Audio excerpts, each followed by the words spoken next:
guys, this is me Sakshi once again and welcome to my channel.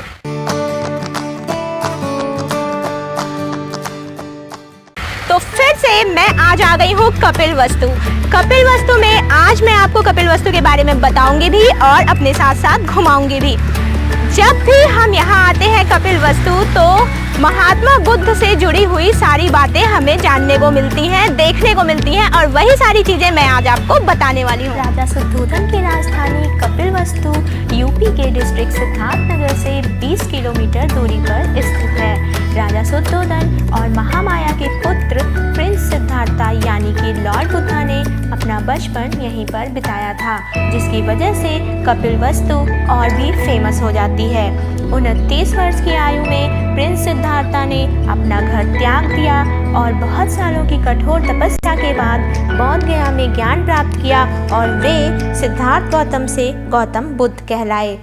भगवान बुद्ध बनने के बाद वे कपिलवस्तु वापस लौटे और लोगों को उपदेश दिया। कपिलवस्तु वापस लौटने के बाद भी भगवान बुद्ध राजमहल नहीं गए, लोगों को धर्म का पाठ पढ़ाते और यहीं विश्राम करते थे। महाराज शुद्धोधन को भी उन्होंने धर्म का उपदेश दिया और अपने पुत्र राहुल को भी दीक्षा दी। भगवान बुद्ध के महापरिनिर्वाण यानी कि मृत्यु के पश्चात उनकी अस्थियों को 8 भागों में बांटा गया, जिसमें से एक भाग खुदाई करके यहीं पर स्थापित किया गया था। आइए दिखाती हूँ आपको यहाँ का मुख्य स्तूप। तो ये है मुख्य स्तूप, जहाँ पर महात्मा बुद्ध के अस्थियों का एक भाग रखा गया था। अस्थियों की 8 भागें हुई थी, उनमें से एक भाग इसी मुख्य स्तूप के अंदर रखा गया था। यहाँ प्राप्त अस्थि अवशेषों को इंडियन म्यूजियम कोलकाता और नेशनल म्यूजियम दिल्ली में भी देखा जा सकता है। इसकी रेप्लिका यहाँ सिद्धार्थनगर के म्यूजियम में भी है। भगवान बुद्ध के इस धरती पर अवशेष के 2500 से भी अधिक समय बीत गया है। कपिलवस्तु खंडहर में तब्दील हो गई, लेकिन यह कपिलवस्तु अपने समय की बड़ी वैभवशाली नगरी थी।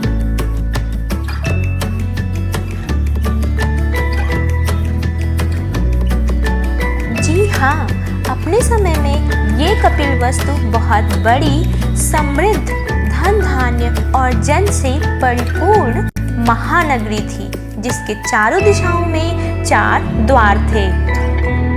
यहाँ वन, उद्यान, चौराहे, सड़कें, बाजार और भी बहुत कुछ था। यहाँ के निवासी गुणी और विद्वान थे। कुछ समय तक कपिलवस्तु में थोड़ी आबादी थी, लेकिन समय बीतने पर ये नगरी वीरान और खंडहर हो गई थी। लेकिन भगवान बुद्ध के जीवन के घटना स्थलों पर चैत्य, विहार और स्तूप 1000 से भी अधिक संख्या में खड़े थे। अब एक सवाल आपसे, क्या आपको पता है कि कपिलवस्तु का नाम कपिलवस्तु क्यों पड़ा?